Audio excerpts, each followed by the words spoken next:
Habang nag-defend ng committee justice report si Chair Luis Tro, lahat nasa cellphone yun. Pala may breaking news na. May breaking news na, and sabi ko, what's the breaking news? Breaking news na iba na ang majority.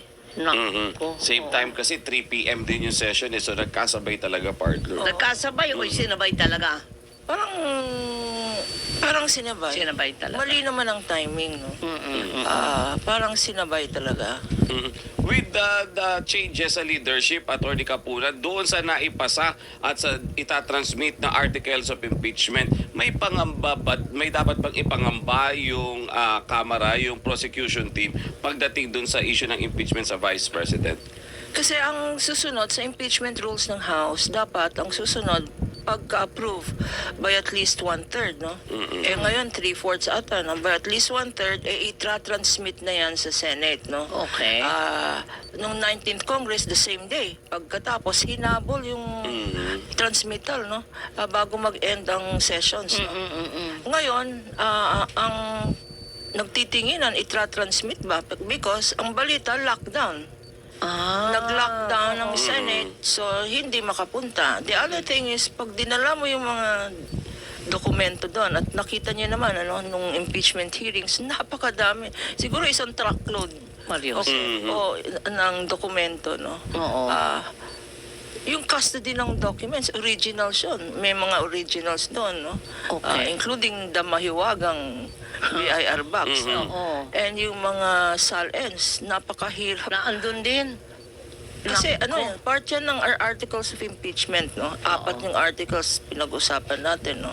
So lahat ng yung articles of impeachment, lahat ng evidence na produce, pati video, pati mga newspaper, pati mga media clippings on air, lahat yan, mawawala yan. Nako, Diyos mio. Sa Senado, at saka kung grenade ang, Credit. kasi although title ng security ng Senado, Oo nga. pag grenade, ang style ng iba, no?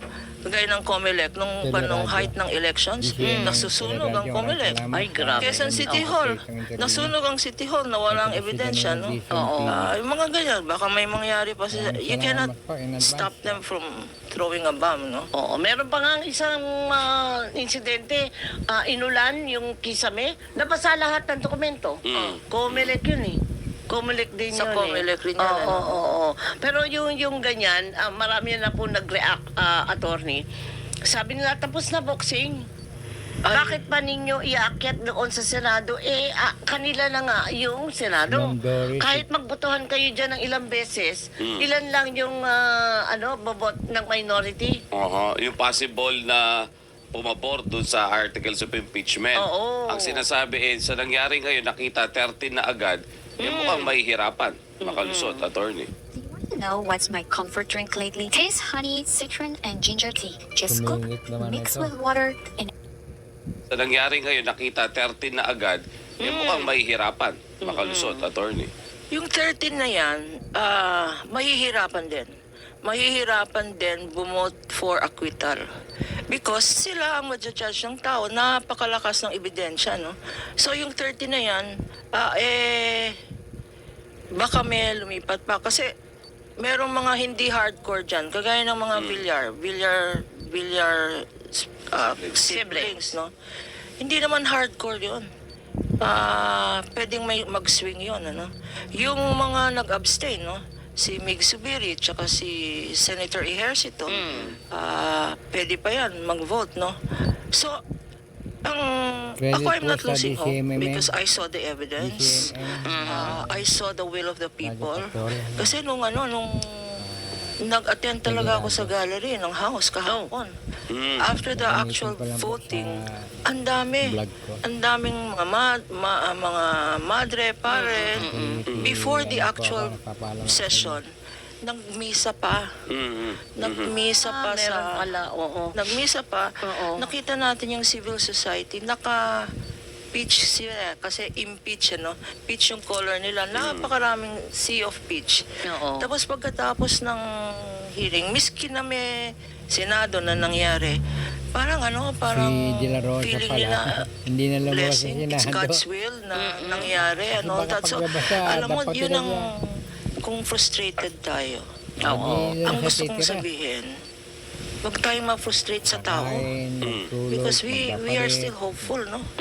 Konting resilient ang Pilipino, di ba? Resilient tayo. Pwede tayong mag-adapt sa crisis, pwede Correct. tayong mag-change ng plans and all that. So itong mga Senado, we are relying on yung statement ni now Senate President Alan, because he's also a lawyer. Ang sabi niya, he knows the Constitution.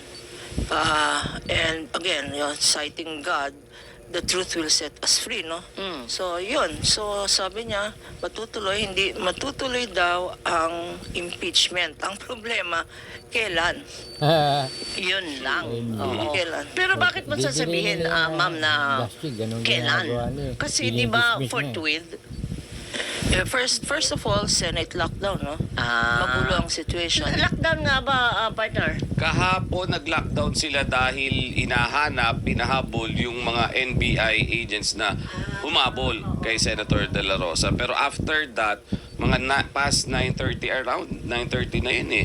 Tsaka Ngayon, palang hindi pa sila lumalabas nakalabas doon. yung mga sasakyan ng compound. Hopefully, na-lift na yung lockdown na yan. Tapos pagka ma'am dinala na doon, ni-receive na, dokumentado na-receive, ano ang next na mangyayari? Ang next step, klarong-klaro sa Constitution, na the Senate President shall, ang Trinan-Smith shall constitute articles of impeachment, and the Senate President shall constitute an impeachment court. Okay. Marami na nagsasabi, wala naman discretion dyan. Iba yung shall, iba yung may. No? Yun lang. Shall is mandatory. Dapat gawin. Dapat. Parang ganon. Ngayon, ang sasabihin, marami nagsasabi, pag Ang duda po Trinan-Smith dyan, yan, papatayin nila yung magko-convene pa daw ang yung Senate. trial.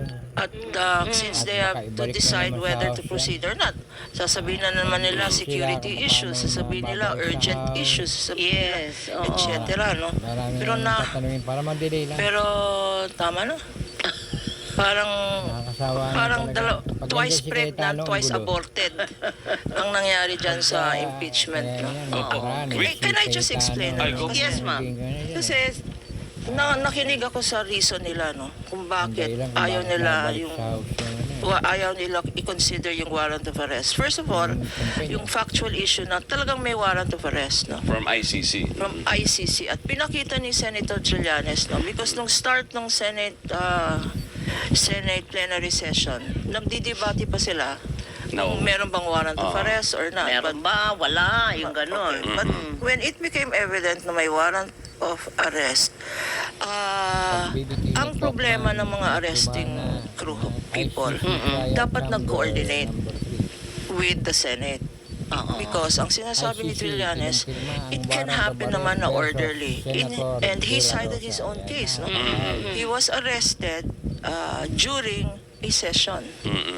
Si Seklay naman, si Congresswoman Laila naman was also arrested going out of the session. So, pwedeng mag-arrest sa Senate premises provided not in session.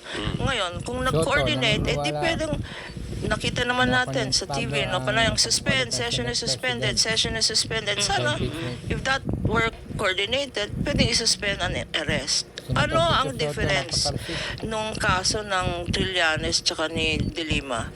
The difference is, it did not involve an international court. Yun lang. Yun ang difference. At yung sinasite nila ni Trillanes na batas, yun ang existing law, yung RA 9851, International Humanitarian Law. Ang ibig sabihin nun, kasi dati miyembro tayo ng Rome Statute.